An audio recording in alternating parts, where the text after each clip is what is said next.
Konnichiwa. 立は Minasan. しましょう。 Minasan. しましょう。 Minasan.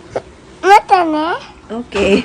Nag-walkout yung tinuturuan ko mag-voice over. So anyway, dahil today is holiday, so ayan, nag-aya na naman si Kuyang lumabas dahil gusto daw niya maglaro ng arcade. At kararating pa nga lang namin ng mall ay mayroon na agad akong katangahang nagawa. Ito na yung video. Dali, watch nyo, dali!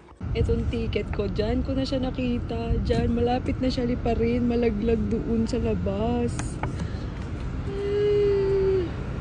Ko, doon siya nilipad, hanggang doon. Buti na lang kamo. Kasi syempre yung way ng hangin pa ganun, kaya doon ako tumingin. Chinek ko yung mga ilalim ng sasakyan. Bayad pa nga ng lost ticket. Nakakaloka. Muntikan na.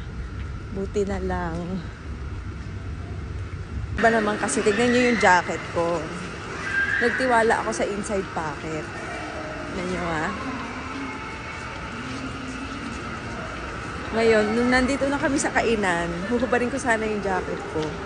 Pagtingin ko ha, tingnan nyo.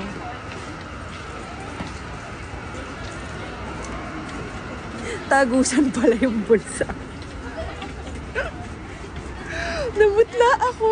Diyos ko, laloka ako. Nung time na yun, nag-CR pa si Daddy at saka si Chelsea. Sabi ko, tagal naman bumalik ni Daddy. So gusto ko nang balikan agad yung ticket kasi alam kong lili pa rin. Ang lakas-lakas ng hangin, sa rooftop kami nag-park. Walang yatang jacket na to, peke yung bulsa. Peke yung bulsa niya, guys.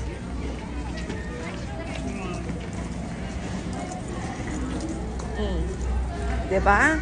Kaloka.